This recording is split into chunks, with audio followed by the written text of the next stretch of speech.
Sameer C Muhammad കോഴിക്കോട്ട് നിന്ന് വിവരങ്ങളുമായി ചേരുന്നുണ്ട്. അവിടെ റെഡ് അലേർട്ടാണ്. വിലങ്ങാട് മലവെള്ളപ്പാച്ചിലുണ്ടായി. അങ്ങനെ ആശങ്ക ആ പ്രദേശവാസികൾക്കുണ്ട്. സമീറിലേക്ക്. സമീർ, എന്താണ് കോഴിക്കോട് ജില്ലയിൽ നിന്ന് പങ്കുവെക്കാൻ കഴിയുന്ന വിവരങ്ങൾ? സമീർ.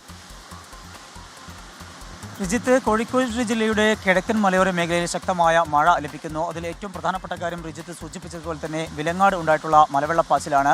അതുമായി ബന്ധപ്പെട്ടാണ് വലിയ നാശനഷ്ടങ്ങളും ഉണ്ടായിരിക്കുന്നത്. ഏറ്റവും പ്രധാനപ്പെട്ട ഒരു കാര്യം എന്ന് പറയുന്നത് അവിടെ വായാട് പാലമുണ്ട്. ആ പാലം കഴിഞ്ഞ ഉരുൾപൊട്ടലിൽ വലിയ രീതിയിൽ അതിൻ്റെ രണ്ട് ഭാഗങ്ങളും തകർന്നിരുന്നു. സമാനമായ രീതിയിൽ ഇപ്പോഴും ഈ മലവെള്ളപ്പാച്ചിലിൽ അതിൻ്റെ അപ്രോച്ച് റോഡുകൾ തകർന്ന സാഹചര്യമാണ് ഉള്ളത്. അതുകൊണ്ട് തന്നെ അവിടെ 40 കുടുംബങ്ങൾ അവിടെ വസിക്കുന്നുണ്ട്.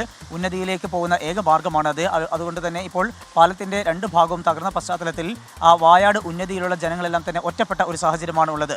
കഴിഞ്ഞ വർഷം ഉരുൾപൊട്ടൽ ഉണ്ടാവുകയും ഒരാൾ മരണപ്പെടുകയും ചെയ്തു. മാത്രമല്ല 120 വീടുകൾ നശിക്കുകയും ചെയ്തു. അത്തരത്തിലുള്ള വലിയ ദുരന്തം ഉണ്ടായ ഒരു പശ്ചാത്തലമാണ് അവിടെയുള്ളത്. അതിൻ്റെ ഒരു പശ്ചാത്തലത്തിൽ ഇപ്പോൾ മഴ വർഷിക്കുന്നു. അത് വലിയൊരു ആശങ്കപ്പെടുത്തുന്നുമുണ്ട്. ജില്ലയിൽ 2 വീടുകൾക്കാണ് ഇതുവരെ നാശനഷ്ടങ്ങൾ ഉണ്ടായിട്ടുള്ളത്.